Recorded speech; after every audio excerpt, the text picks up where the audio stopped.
Para começarmos a noite, vamos trabalhar um pouquinho com uma proposta que o professor Carlos trouxe para todos nós, com sua visão acadêmica, com sua ampla experiência, tudo que a gente possa trazer de evidência na literatura, de como nós podemos pensar nesse paciente que precisa, muitas vezes, estar ali, necessitando de uma visão, necessitando de uma observação, e muitas vezes a gente não está com toda a informação adequada. Querido Carlos, traga para nós um pouquinho da sua observação sobre esse tema tão relevante. Muito bom. Vamos lá, pessoal. O que nós combinamos aqui de eu falar um pouquinho para vocês é sobre alguns aspectos em relação à vitamina B12 e um título assim mais provocativo, como, quando suplementar. Então eu fiz uma agendazinha, não se assustem, é uma agenda grande, mas nós vamos ser rápido aqui, não vamos cansar vocês excessivamente. E essa vitamina B12, que a gente conhece um pouco, mas muitas vezes alguns detalhes da B12 acabam faltando para a gente entender. Então a vitamina B12 é uma vitamina que é essencial. O que significa ser essencial? Significa que o nosso organismo não fabrica. Em nutrologia, ser essencial significa algo que a gente não fabrica. Então nós precisamos consumir. Não é no sentido assim de essencial, de importante, é no sentido de a gente precisar ingerir. E outra informação muito relevante é que ela é obtida somente de alimentos de origem animal. Então por aí a gente já começa a entender um pouquinho por que algumas pessoas podem ter deficiência de vitamina B12, porque somente os tecidos de origem animal nos fornecem B12 que a gente possa efetivamente utilizar, né? E ela tem uma série de funções, eu estou destacando 3 grandes grupos de funções aqui muito rapidamente. Ela participa das células sanguíneas, a gente sabe disso. Amplas funções neurológicas, sempre que a gente fala de B12, a gente pensa em sistema nervoso central, e ela é cofatora de uma série de enzimas, inclusive de algumas que são fundamentais para a síntese do DNA, né? Então essa figura é só para mostrar o teor de B12 em diferentes alimentos, mas o meu objetivo maior é, de maneira lúdica, reforçar com vocês a ideia de que nas fontes de B12 que vocês estão vendo aí na tela, nenhuma delas é de origem vegetal. Todas elas são de origem animal. Então a gente precisa consumir esses alimentos, leite, ovos e carnes de diferentes tipos, para que a gente tenha um consumo satisfatório de vitamina B12. E aqui, aquelas figuras chatas, né, mas que a gente precisa um pouco delas, né, que é uma figura mostrando o metabolismo da vitamina B12. Eu não vou detalhar tudo isso, mas eu queria destacar alguns aspectos que nós vamos precisar disso para a nossa discussão, né? O primeiro deles é que a vitamina B12, ela sempre vai ser fornecida para a gente através dos alimentos ligada a uma proteína. Então essa proteína ela precisa ser desacoplada da B12 para que ela possa continuar no seu metabolismo. E essa desacoplação da proteína acontece dependendo de acidez gástrica. E aí já dá para vocês perceberem o link que nós estamos fazendo da B12 com o que o Barbucci vai falar a seguir. Porque nós precisamos da acidez gástrica para desacoplar a B12 da proteína em que ela é trazida para o nosso organismo. Depois disso, ela fica solta por um tempo curto. Rapidamente ela se liga a uma outra proteína que chama fator intrínseco, e aí com o fator intrínseco ela consegue ser absorvida. E uma vez que ela é absorvida, ela se desliga do fator intrínseco, liga na transcobalamina, que é uma outra proteína. Veja que a B12 nunca anda sozinha, ela sempre anda ligada a alguma proteína. E a transcobalamina transporta a B12 até os tecidos, e a B12 ela é utilizada em todas as células. Quando ela entra para a célula, ela tem que ser convertida em metilcobalamina, senão ela não é aproveitada. Então, algumas coisas que eu falei aqui são fundamentais para a gente, né? Primeiro, o fato de que eu preciso da acidez gástrica. Segundo, que eu preciso da transcobalamina, eu preciso do fator intrínseco. E em quarto, a B12 tem que ser transformada em metilcobalamina, que é a forma ativa. E quando ela é transformada em metilcobalamina, ela passa a ter algumas funções. Por exemplo, ela limpar o nosso corpo da homocisteína, que é tóxica, transformando em metionina, que é um dos efeitos mais importantes que a B12 faz, mas sempre na sua forma ativa, que é a forma de metilcobalamina, tá? Como é que é a história de deficiência de vitamina B12? Né? Aqui uma figura só, e as referências estão do lado, para vocês saberem que isso veio de produção científica, mas vejam, em idosos, 30% a 40%, são dados brasileiros, né? Em vegetarianos e veganos, metade mais ou menos, de 40% a 60%. Gestantes, 20% a 30%. Pacientes com doenças intestinais, 1/3 deles. Pessoas com anemia perniciosa, que é uma doença mais rara, aí sim 50%. E na população em geral, de 15% a 20%. Então, se eu pegar na população geral, dá para eu dizer para vocês que, seguramente, de cada 5 pacientes que vocês atendem, 1 tem deficiência de B12. Ou seja, não é um problema nutricional que você pode escolher. Ah, isso eu gosto de tratar, isso eu não gosto. Não tem como você escolher não tratar, porque 20% dos seus pacientes possivelmente terão. E isso se a gente considerar a população geral. Mas quem de vocês atende mais idosos, esse número já é muito maior. Quem atende vegetarianos e veganos, e hoje no Brasil em torno de 20% das pessoas têm uma alimentação mais próxima do vegetarianismo, ainda que não sejam veganos, mas aí esse número fica muito maior. Então é inevitável que se você for para o consultório hoje à tarde, seguramente você teve 3 ou 4 pacientes com deficiência de B12, né? Então esse é um outro dado que para a gente é muito importante. E esses pacientes têm manifestações. Algumas delas que às vezes a gente nem lembra da B12. Principalmente quem não trabalha com isso, quem não é um hematologista, quem não é um nutrólogo, né, um nutricionista, por exemplo, ele às vezes o paciente chega lá com sintoma depressivo, ele não vai pensar em deficiência de B12, e pode ser. Né? Por exemplo, né, vários sintomas neurológicos, né, diferentes formigamentos, fraqueza, indisposição, alterações de paladar, inflamações da língua, problemas sanguíneos a gente detecta com mais facilidade, né? Você vê células megaloblásticas, etc., um paciente com anemia, mas, por exemplo, infertilidade, né? E tem estudos mostrando até papel da B12 no sistema imune, que a gente nem sabia que existia, e hoje a gente sabe que existe também. Então, o rol de problemas que podem ser causados pela deficiência de B12 é bastante grande, né? De maneira que a gente vai suspeitar um pouco de deficiência de B12 em muitos quadros que às vezes a gente nem relacionava muito com isso no passado. Né? E quem é o paciente que eu vou suspeitar que tem deficiência de B12 e como é que eu vou dar o diagnóstico? Né? Tentando ser bastante prático aqui, bastante objetivo, né? Porque existe muita informação a respeito disso. Esse slide eu considero talvez um dos mais importantes dessa minha fala, tá? Porque ele diz para vocês de maneira bem prática quais são os pacientes que você deve suspeitar que pode ter uma deficiência de B12. E se vocês olharem aí, são muitos pacientes. Todo paciente, por exemplo, que tiver um consumo baixo de carne, leites e ovos. Ah, mas eu não atendo muito vegano. Tá ok, mas um idoso não mastiga. E ele não gosta de carne porque ele tem que mastigar. Então ele reduz o consumo de alimentos de origem animal. Né? Só como um exemplo de como isso aparece para a gente, mesmo que às vezes não seja tão evidente. Alcoolismo. Né? A gente atende muito paciente alcoolista e especialmente o gastro com certeza atende mais até do que os outros pelas repercussões gástricas. Falta de fator intrínseco é uma doença genética um pouco mais rara. A redução da secreção ácida. E aí eu tenho 2 circunstâncias. O paciente que usa um medicamento, que vai fazer essa redução, eles não vão falar mais sobre isso, mas um idoso, por exemplo, fisiologicamente ele reduz a produção ácida. Então ele passa a ser um paciente que tem 2 fatores de risco. Né? Ele é um paciente que tem redução da secreção ácida e é um paciente que vai mastigar menos, vai consumir menos proteína. Uso de metformina. Se você tem hábito de perguntar para os seus pacientes que remédio eles tomam, eu aposto que metade deles toma metformina.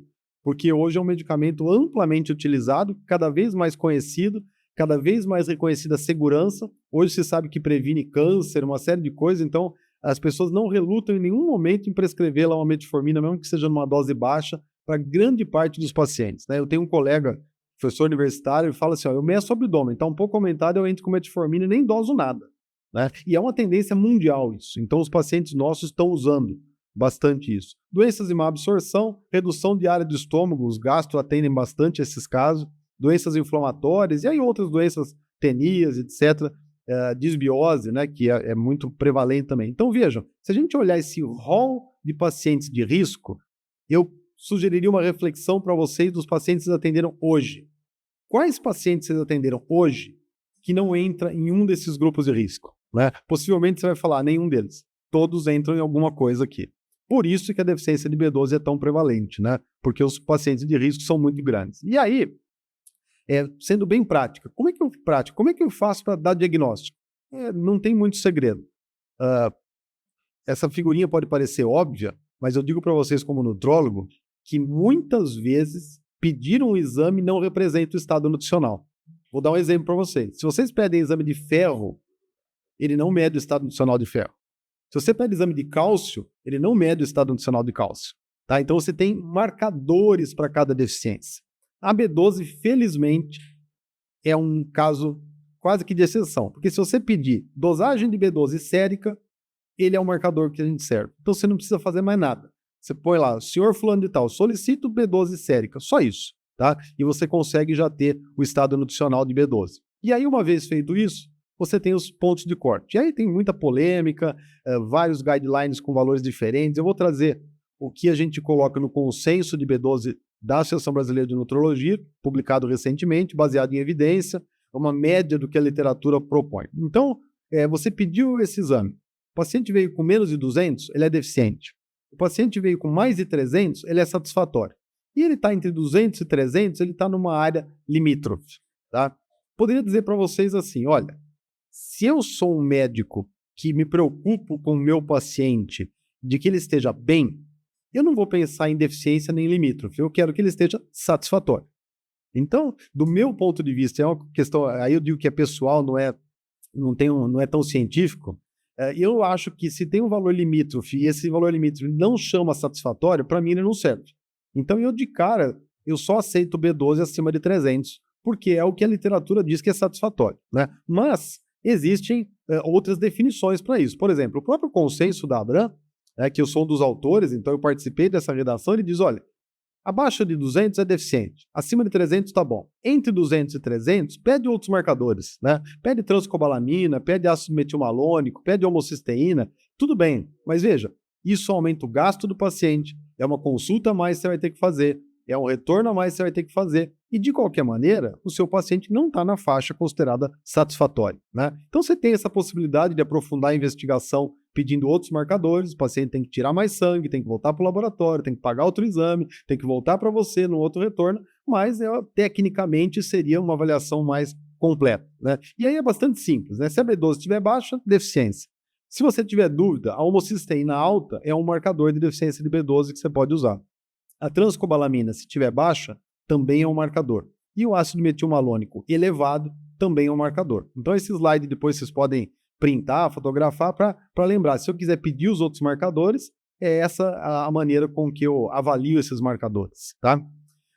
E aí como é que entra a história da supressão ácida, né, e a deficiência de B12? E aí a gente volta para aquela figurinha só para a gente lembrar desse pontinho, né? Quer dizer, a supressão ácida, ela atrapalha a absorção de B12. Tá? E por que ela atrapalha a absorção de B12? Porque um ambiente de acidez gástrica ele é fundamental para fazer essa clivagem, para separar a B12 da sua proteína transportadora. E uma vez separada, ela vai se ligar ao fator intrínseco para ser devidamente absorvido, né? Então, a redução da acidez gástrica prejudica efetivamente a absorção de B12. E aí, como esse é um assunto principal da nossa noite, eu vou trazer alguns estudos científicos, né? Até agora eu só trouxe alguns resumos para vocês, mas agora eu vou trazer alguns estudos que eu acho importante embasar aquilo que nós estamos conversando aqui. Então aí, vejam, os autores fizeram uma pergunta na publicação científica se eu reduzir a acidez gástrica, né, isso vai levar a um prejuízo da B12 em indivíduos idosos. Essa era a pergunta do estudo. E o que eles viram? Que há uma queda no status de B12 durante o uso prolongado de inibidores de bomba de próton em adultos mais velhos. Aqui um outro estudo que avalia também a mesma coisa, a supressão ácida em indivíduos adultos. E eles mostram o quê? Que os achados apoiam uma associação entre o uso crônico, né, e os autores sempre insistem nisso, não é um uso agudo, é um uso crônico desses inibidores ácidos de uma maneira geral, e o desenvolvimento de B12, e esse estudo também feito em idosos. Tá? Aqui um estudo que fala da síndrome de Zollinger-Ellison, só como um exemplo, né? Eles também encontraram a mesma coisa, que o uso prolongado, no caso do omeprazol, leva a uma diminuição significativa da B12 sérica. Depois, um outro estudo grande, feito em Madrid, na cidade de Madrid como um todo, que não focava só nisso, mas eles procuravam quais eram os marcadores que deveriam fazer o médico se preocupar em dosar a B12. Essa era a ideia do estudo, né? E o que eles mostraram? Olha, confirmamos aquilo que a gente já sabia, que os pacientes que usam inibidor de bomba de prótons e metformina são pacientes que eu deveria me preocupar numa avaliação mais aprofundada, dosar a B12 ou, eventualmente, optar até pela suplementação, né? Então, esse é um estudo grande em que os autores mostram isso claramente num N bastante grande, um N populacional, né? E aí eu estou falando aqui de inibição da secreção ácida, mas eu acho importante falar da metformina, que, como eu disse para vocês, é um dos fármacos mais utilizados em todo o mundo e muito utilizado no Brasil. E vejam, no Brasil, diabéticos de uso de metformina, esse estudo de 2016 mostrou 22% deles têm deficiência de B12. Né? E por que ela causa isso? Justamente porque ela reduz a produção do fator intrínseco, que é fundamental para a absorção de B12. Então a metformina tem esse efeito adverso, vamos dizer assim, ela reduz a produção do fator intrínseco, né? E aí eu tenho um risco maior de deficiência, tá? Bom, se a gente percebeu que o nosso paciente está deficiente e eu resolvi suplementar, como é que a gente faz essa suplementação, né? Basicamente, eu tenho 2 compostos, tá? Existem outros, tá? No mercado internacional e alguns até no mercado brasileiro, mas de utilização marginal. O que se usa mesmo no Brasil inteiro é a cianocobalamina e a metilcobalamina. E apesar de ser possível ter formas de apresentação, todos eles permitem qualquer forma de apresentação, na prática, o que vocês vão encontrar é quase toda B12 via oral ou intramuscular vai ser cianocobalamina. Tá? E quase toda B12 sublingual vai ser metilcobalamina. E há diferenças na suplementação de cianocobalamina e metilcobalamina. E já antes, eu já quero adiantar para vocês, assim, bom, você vai dizer que a metilcobalamina é melhor. Né? E por que a gente só não usa isso? Porque tem outros fatores envolvidos. A cianocobalamina tem um tempo de prateleira maior, ela pode ser conservada por mais tempo, ela é mais fácil de fabricar, ela é mais barata. Então, durante muito tempo, nem se considerava outra coisa. Você tinha uma coisa baratinha, que funcionava bem, que ficava lá na farmácia 1 ano sem estragar, se usava isso. Até que se perceberam alguns problemas da suplementação. E essa percepção veio dos colegas médicos.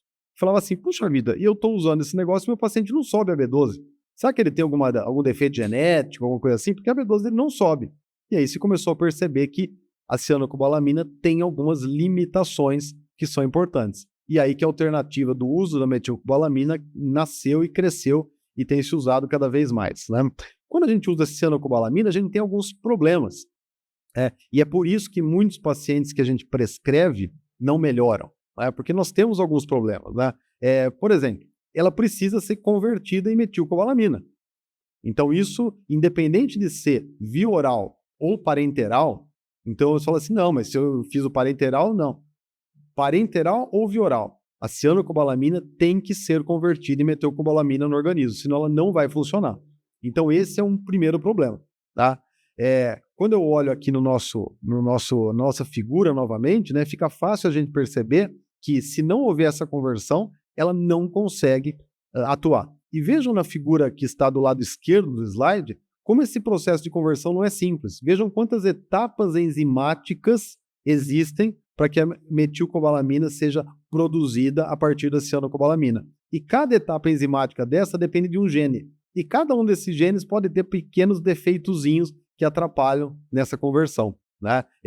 Daí que a gente entende que esse é um dos problemas. Tá? Esse é o polimorfismo genético mais comum, né, que é o A2756G. Esse polimorfismo, o que ele faz é exatamente atrapalhar a conversão de cianocobalamina em metilcobalamina. E o que é um polimorfismo genético? Não é uma mutação, não é uma doença rara que aparece 1 em 1 milhão. Polimorfismo é o que nos faz diferentes. Se você tem um indivíduo que tem cabelo branco desde os 20 anos, tá? Esse indivíduo não tem uma mutação, não tem uma doença genética, ele tem uma variação da normalidade, que é o que a gente chama de polimorfismo. Então, pequenas diferenças que fazem com que nós sejamos diferentes uns dos outros são dados por polimorfismos genéticos, que não são mutações. Tá? Só que, em relação ao metabolismo da B12, eu tenho vários polimorfismos genéticos. Por exemplo, esse, que é o mais comum, mas eu trouxe para vocês só para ilustrar os mais frequentes. E vejam a frequência na população. Esse polimorfismo inicial que eu falei para vocês, 25%. Mas eu tenho outros, 10 a 20%. O MTHFR, 10 a 35%. O TCN2, 20 a 40%. Então dá para dizer para vocês, sem medo de errar, que possivelmente em torno de 20% dos seus pacientes não consigam converter cianocobalamina em metilcobalamina. E aí você vai lembrar assim, puxa vida, é verdade, de cada 4 pacientes que eu trato, Não responde. Talvez essa seja uma das causas. Então, o uso da metilcobalamina tem a grande vantagem de ultrapassar esses polimorfismos genéticos e permitir que o paciente receba um suplemento que efetivamente vai entrar no metabolismo de maneira adequada. Outro problema da cianocobalamina é que depende de absorção. Isso precisa estar bem claro na cabeça da gente. Se você for comparar sublingual com alguma coisa, não compare com a via oral, compare com a parenteral. Por quê? Porque o medicamento sublingual é feito para ser absorvido direto na circulação. Não esqueçam disso, tá? Não dá para a gente falar assim, não, sublingual, via oral, mesma coisa. Não é. O via oral depende de toda essa cadeia de absorção. O sublingual vai direto para a circulação. Então, ele deve ser comparado muito mais com o parenteral. O sublingual é como se eu pegasse a veia do paciente e colocasse a metilcobalamina lá dentro, tá? Então, a via parenteral tem todos esses problemas. Aqui o conselho de enfermagem, ele elenca para a gente, para o médico, dizendo assim, ó, sempre que vocês forem fazer uma injeção no paciente, lembra de todos esses problemas que você pode ter com os injetáveis, né? Que são muitos, e a dor é um deles, mas eu posso ter uma série de outros problemas, né? Então, não confundir, isso é muito importante, via oral com sublingual. Via oral vai para o estômago, intestino, absorção intestinal. Sublingual cai direto na circulação, tá? E aqui, então, eu tenho uma comparação daquilo que tem que ser comparado. Uma comparação de pacientes que usaram B12 sublingual comparado com o paciente que usou B12 injetável. E aqui o que eles mediram foi qual a chance de, depois de 90 dias de tratamento, desses pacientes apresentarem níveis normais de B12. Qual a chance? E vejam que um N muito grande, mais de 4.000 pacientes avaliados. Qual que era a chance? Para os pacientes que tinham B12 abaixo de 300, ou seja, que não tinham valor satisfatório de B12, a chance de ele melhorar, de ele resolver a sua deficiência usando a sublingual era 2,7 vezes maior. Quase 3 vezes maior a probabilidade de ele sarar quando ele usa a sublingual. E quando ele não tinha deficiência, pacientes em geral, você queria só saber se subia B12 ou não, ainda assim essa chance era de 1,85, quase 2 vezes maior. Então, usar o sublingual te dá uma probabilidade 3 vezes maior nos pacientes deficientes e 2 vezes maior nos pacientes em geral de resolver o problema de subir a B12. Aí você fala assim, puxa vida, mas uma injeção versus sublingual todo dia, será que o injetável, no fim das contas, o paciente abandona o tratamento e o resultado acaba sendo melhor no sublingual? Isso é o que a literatura mostra, esse é um estudo até relativamente recente, né? E nesse mesmo estudo, eles também mostram como é que é esse efeito depois de um determinado tempo, né? Se vocês observarem, os dois grupos sobem, e os dois grupos sobem acima de 300, tanto o sublingual como o injetável, mas o sublingual sobe mais. Então você consegue fazer um estoque maior de B12, tá? E estatisticamente diferente os dois grupos. Quer dizer, apesar dos dois atingirem 300, o sublingual sobe até mais, ou seja, um efeito terapêutico melhor. E aí, caminhando para o final, falar um pouquinho de tempo de suplementação e segmento, né? Para falar de tempo, esse estudo ele é bastante interessante. O que eles compararam? Aquilo que a gente faz na prática. Pacientes usando 3 meses de uma dose de 1.000 microgramas sublingual todo dia, ou fazendo uma aplicação intramuscular das mesmas 1.000 microgramas, tá? E eles comparam o que acontece com esses pacientes. No base, eles eram iguais, eles estavam em média 160, 170 de B12. 3 meses depois, quando terminou a suplementação, o grupo que usou injetável tinha subido de 166 para 251, subiu bacana, né? Não chegou no 300, mas estava lá 250. E o grupo sublingual foi de 170 para 372, com uma diferença estatisticamente significativa. Ou seja, o grupo sublingual atingiu os 300, que era o nosso limite, tá? E ultrapassou um pouquinho. Tá? E mais do que isso, ele mais rapidamente atingiu valores adequados. Então, se eu tenho um paciente sintomático, tá? Eu estou com formigamento, estou com moleza no fim da tarde, estou com depressão, alguma coisa assim, a sublingual subiu mais rápido. Atingiu 370 miligramas no sangue em 3 meses de tratamento, tá? E depois, passados mais 3 meses sem tratamento, o que aconteceu? O grupo que tinha feito injetável caiu para 241. E o grupo que tinha usado sublingual também caiu, mas vejo que caiu menos, tá? Então sustentou um pouco mais a B12, apesar de não haver diferença estatística, mas pelo menos um pouco menos caiu. Mas o importante é que, independente da situação, os dois grupos, tá, depois que suspendeu o tratamento, 3 meses depois, mantinham níveis de B12 razoáveis, mas não níveis ótimos. Então aqui dá para a gente discutir. Primeiro, como é que eu faço a suplementação? Uma injeção, que a gente geralmente prescrevia uma a cada 90 dias, você vai substituir por uma sublingual nesses 90 dias. Isso é a regra geral. E, passados esses 90 dias, o ideal é que você mantenha a suplementação se o paciente mantiver o fator de risco. Porque vocês vejam que aqui, quando foi suspensa a suplementação com 3 meses, quando chegou a 6, eles já tinham voltado para baixo de 300 de novo. Então é possível que, se o paciente mantiver o fator de risco, você tenha que manter a suplementação depois, né? E aí eu termino com as minhas mensagens finais para vocês, que eu tirei do nosso consenso, publicado em 2023, só algumas mensagens finais bem rápidas para vocês. Possibilidade de diagnosticar a deficiência de B12 deve ser considerada em todos os pacientes que a gente atender, porque a maioria dos pacientes acabam caindo nos fatores de risco, né? A suplementação profilática eu vou realizar em todos os pacientes do grupo de risco, independente de exame laboratorial. Isso é o que está escrito no consenso. Você pode falar, não, eu prefiro dosar. Tudo bem. Mas o consenso sugere que, se o paciente for do fator de risco, você possa fazer uma suplementação pelo menos profilática, né? O uso da via oral é indicado apenas para pacientes em que não há nenhum problema relacionado à absorção no trato digestório. E se não tiver urgência terapêutica. Porque se eu tiver urgência, a sublingual é que sobe mais rápido e a parenteral, a muscular, também sobe relativamente rápido. O consenso diz que a via parenteral e sublingual garante a passagem de B12 diretamente para a circulação, por isso eles são as vias principais. Lembrando que a injetável também é cianocobalamina, que se o paciente tiver polimorfismo, ele não vai conseguir melhorar. Por isso é que, se eu considerar esses polimorfismos que estão relacionados à cianocobalamina, levando em consideração a eficiência na literatura, o nosso consenso sugeriu que a sublingual das 3 formas era a melhor. Então o consenso sugeriu via oral cianocobalamina quase nunca, porque a maioria dos pacientes tem problema de absorção, cianocobalamina parenteral, em alguns casos em que você não tiver a opção de fazer o sublingual, e a sublingual a forma preferencial por tudo isso que a gente conversou até agora, tá? Muito obrigado pela atenção de vocês que estão aí à distância. Obrigado pela atenção de vocês. Gratidão. Gratidão, Carlos. Gratidão, Carlos. Foi extraordinária. Já tivemos essa experiência no Conecta, que realmente impactou todos nós. E esse olhar que nós do aparelho digestivo não tínhamos de forma tão aguçada. Isso, você nos trouxe dados muito importantes. E eu trago para ti uma pergunta assim.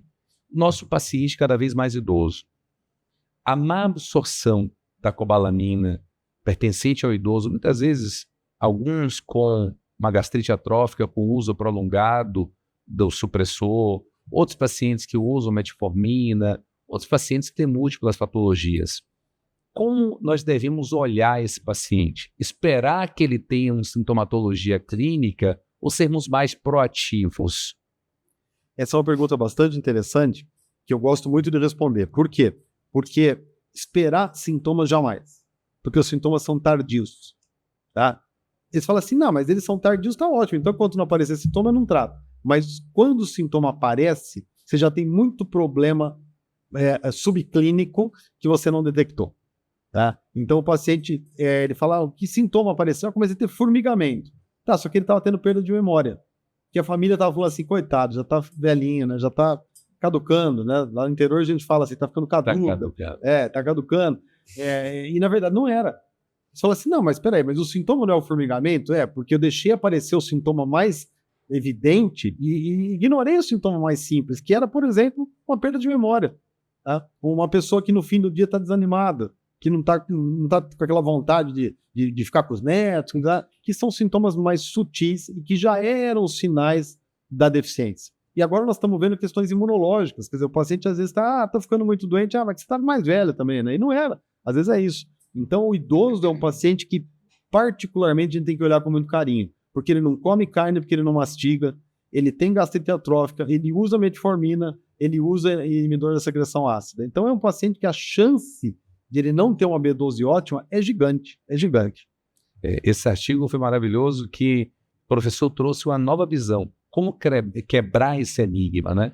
E agradecer a todos os nossos amigos que estão na nossa plataforma, os colegas que estão em todas as nossos polos de transmissão. Um forte abraço a todos. Tá? Carlinha, o que nós temos aí?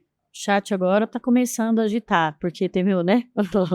Então, assim, a Daiane, nesse mesmo raciocínio, ela sugere assim, seria ideal, então, fazer uma dose de ataque por uns 3 meses e manutenção após, no caso desses pacientes que mantenham fatores de riscos diversos, por exemplo, como o senhor citou, professor? Eu acho que essa é uma boa opção, tá? É uma boa opção você começar o que a gente chamaria de uma dose de ataque, que seria o uso durante 3 meses da metilcobalamina sublingual contínuo. Passados esses 3 meses, reavaliar. Os fatores de risco se mantêm, tá? E aí eu vou tomar uma decisão que é uma decisão médica, uma decisão clínica. Eu vou manter a dose inteira, eu vou fazer uma suplementação em dias alternados, eu vou deixar 3 meses com o remédio, 300, depois eu repito de novo, eu vou dosar? Não, eu quero sempre dosar. Tem médico, e eu acho justo, fala assim, não, eu sou São Tomé, eu quero ver o número. Tá? Então, acabei de fazer os 3 meses, eu vou dosar. Subiu, eu tiro. Daqui 3 meses eu doso de novo. Caiu, eu ponho de novo. Né? Mas eu acho que se o paciente tiver fatores de risco evidentes, não vale a pena você ficar submetendo a dosagem efetivas. Tá? E aí valeria a pena fazer uma suplementação mais profilática e que aí o clínico vai escolher se ele vai fazer isso como todo dia, de assim, de não, uma vez por semana, aí vai depender, como se fazia com injetável antigamente, né? Você fazia lá uma primeira injeção e depois você fazia uma por ano, uma cada 2 anos, se tivesse. Tem uma outra pergunta, assim, bem interessante, que é do Dr. Hirt, de Curitiba, tá no polo lá em Curitiba, né? Que é o seguinte, qual seria a consequência de uma superdosagem da B12? Uma dosagem, na verdade, uma superdose, ou mesmo, acho que talvez uma B12 também elevada, acho que cabe essa pergunta também, né? Essa é uma questão importantíssima da gente ter muito claro. A B12, ela é uma vitamina hidrossolúvel. Tá? As vitaminas hidrossolúveis têm um baixíssimo risco de toxicidade. Baixíssimo risco. Diferente das lipossolúveis, que é A, D, E e K, que a gente pode facilmente intoxicar o paciente. As hidrossolúveis o rim elimina pela urina e fica tudo bem. Então a chance de você produzir uma intoxicação com uma dose de suplementação é praticamente nula. Praticamente nula. Tá? Isso a gente tem que diferenciar do paciente que a gente dosou aleatoriamente e ele veio com uma B12 absurdamente alta. Porque aí, provavelmente não foi suplementação. E esse paciente precisa ser investigado. Porque algumas neoplasias, elas podem cursar com B12 muito alto, principalmente hepática. Tem que tomar cuidado com isso, porque alguém publica lá no Instagram assim, B12 alta câncer. E alguém vai achar que se você deu B12 alta... Não, é o contrário. Alguns tipos de câncer elevam a B12. Então, se você dosa um paciente 2.000 de B12, opa, investiga, tá? Agora, você produzir uma intoxicação suplementando é raríssimo. Agora é lógico, o médico o clínico, ele vai acompanhar isso laboratorialmente. Eu falei, não precisa acompanhar a cada 3 meses, mas uma vez por ano ele vai dosar essa B12 para saber se a suplementação não atingiu níveis de 600, 700 que ele pode tirar. Né? Então aí é uma decisão clínica. Carlinha, só um abraço aqui a todos os amigos, os planos lá do Rio de Janeiro, que estão aqui mandando mensagem para a gente, outro polo em São Paulo, pessoal de Curitiba, mandaram só uma mensagem rápida para ti, de ordem prática. Qual o melhor momento para se utilizar a via sublingual? Todos. Qualquer, não tem pela manhã, à tarde, à noite? Não, agora eu entendi. Eu achei que era o momento no curso da história natural do paciente. Não tem, porque a absorção sublingual é muito rápida, ela vai direto para a circulação. Né? O que não é aconselhável é, ao mesmo tempo, colocar sublingual e comer alguma coisa. Porque, primeiro, você não vai conseguir separar o que você deixa embaixo da língua e o que você deixa fora, vai misturar tudo. Né? E se a B12 for via oral, ela não vai fazer mal, mas ela perde muito da sua eficácia. Né? Então, o que a gente recomenda é, o paciente usa no momento que ele não tiver comido nada, que a boca esteja livre, que ele não tenha uma produção excessiva de saliva, nem de enzimas salivares, etc. Ele deixa dissolver a B12, dá um tempinho para garantir que absorveu tudo e aí ele vai se alimentar. Perfeito. A última, depois a gente volta para as perguntas, Carlinhos. Foi naquele momento que teve aquela questãozinha técnica que a gente teve, que o senhor falou isso na aula, mas você poderia falar de novo, porque eu acho que é bem importante isso. Eles estão perguntando o mecanismo da deficiência da B12 com o uso da metformina. A metformina ela atrapalha a produção do fator intrínseco. Né? Se a gente lembrar lá da faculdade, né, a vitamina B12, ela obrigatoriamente tem que se ligar a uma proteína que chama fator intrínseco, que é para ser absorvido. Tanto é assim que, geneticamente, algumas pessoas não produzem, e as pessoas têm o que a gente conhece como anemia perniciosa. Anemia perniciosa é uma doença genética e a pessoa não produz fator intrínseco. E ela tem uma anemia megaloblástica importante. E o que a metformina faz? Ela prejudica, né, a produção do fator intrínseco. Então eu tenho um paciente que vai ter menos fator intrínseco, portanto, uma absorção prejudicada de B12. Não é um efeito extremamente potente, tá? Mas é um efeito relevante. Tanto que eu mostrei para vocês um estudo, só tem muitos, né? Eu trouxe só um para ilustrar, e 20% dos pacientes que usam metformina têm deficiência de B12. Para os colegas que chegaram um pouco depois, todo esse material nós vamos fornecer nas múltiplas plataformas a partir de amanhã. Depois nós vamos colocar no nosso canal. Convido a todos para assinarem o canal da Neurogastro, na fad.núcleo. Lá nós temos uma jornada de mais de 600 vídeos de todos os debates que nós fizemos, com todos aqui envolvidos, Carlos, a partir de agora.